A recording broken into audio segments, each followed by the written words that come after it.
40/60 ಇಲ್ಲ 30/40 ಸೈಟ್ ಇದೆಯಾ? ನಿಮ್ ಜಾಗದಲ್ಲಿ ಸ್ವಲ್ಪ ಕಾಸ್ ಅರೇಂಜ್ ಮಾಡ್ಕೊಂಡು 3 ಫ್ಲೋರ್ ಮನೆ ಕಟ್ಸೋ ಪ್ಲಾನ್ ಇದೆಯಾ? ಅಂದ್ಹಾಗೆ 3 ಫ್ಲೋರ್ ಯಾಕೆ ಗುರು, 6 ಫ್ಲೋರೇ ಕಟ್ಸಿ. 6 ಫ್ಲೋರ್ ಅಲ್ಲ, ನೀವು 10 ಫ್ಲೋರ್ ಕಟ್ಸ್ಕೊಂಡ್ರು ಯಾವ ಅಧಿಕಾರಿನೂ ಕಮಕ್ ಕಿಮಕ್ ಅನ್ನೋದಿಲ್ಲ. ಇದಕ್ಕೆ ತಾಜಾ ಉದಾಹರಣೆ ಈ ಕಟ್ಟಡ. 40/60 ನಿವೇಶನದಲ್ಲಿ ಕಟ್ಟವ್ರೆ 9 ಅಂತಸ್ತಿನ ಕಟ್ಟಡ.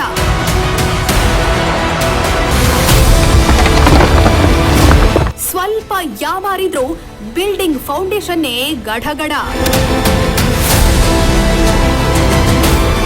ನೋಡಿದ್ರಲ್ಲ, ಒಂದ್ರ ಮೇಲೊಂದು ಅದ್ರ ಮೇಲ್ ಇನ್ನೊಂದು ಅಂತ ಹೀಗೆ ಸಾವಿರ ಬಾಡಿಗೆ ಬರೋ ಜಾಗದಲ್ಲಿ ಲಕ್ಷ ಬಾಡಿಗೆ ಬರೋ ಹಾಗೆ ಕಟ್ಟಡ ಕಟ್ಟಿರೋದು ಹೊಂಬೇಗೌಡ ನಗರ ವಿಲ್ಸನ್ ಗಾರ್ಡನ್ 6ನೇ ಅಡ್ಡ ರಸ್ತೆಯಲ್ಲಿ ಸುರೇಶ್ ಬಾಬು ಎಂಬ ವ್ಯಕ್ತಿ.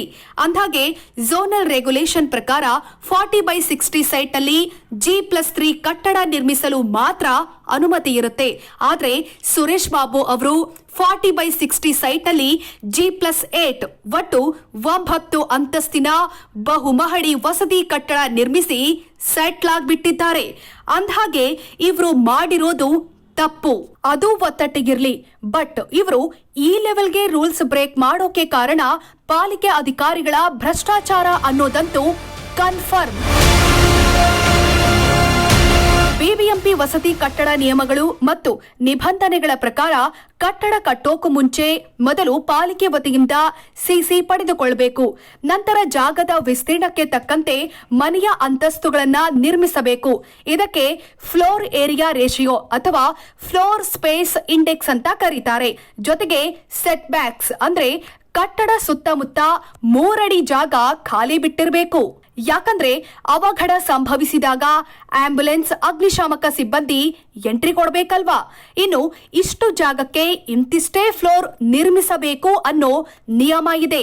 ಹೆಚ್ಚಿಗೆ ಅಂತಸ್ತು ನಿರ್ಮಾಣ ಆದ್ರೆ ಜನಸಾಂದ್ರತೆ ಹೆಚ್ಚಿ ಮನೆಯಲ್ಲಿರಬೇಕಾದ ಅವರ ವಾಹನಗಳು ರಸ್ತೆನಲ್ಲಿ ಪಾರ್ಕಿಂಗ್ ಆಗಿ ಟ್ರಾಫಿಕ್ ಕಿರಿಕಿರಿ ಆಗುತ್ತೆ.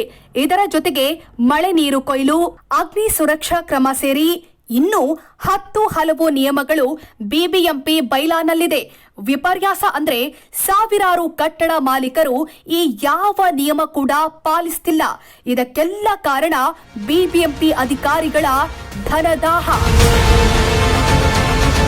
ನೀವು ಅಷ್ಟೇ, ನಿಮ್ಮತ್ರ 40/60 ಇಲ್ಲ ಅಂದ್ರೂ ಜಸ್ಟ್ 15/20 ಇದ್ರೂ ಸಾಕು.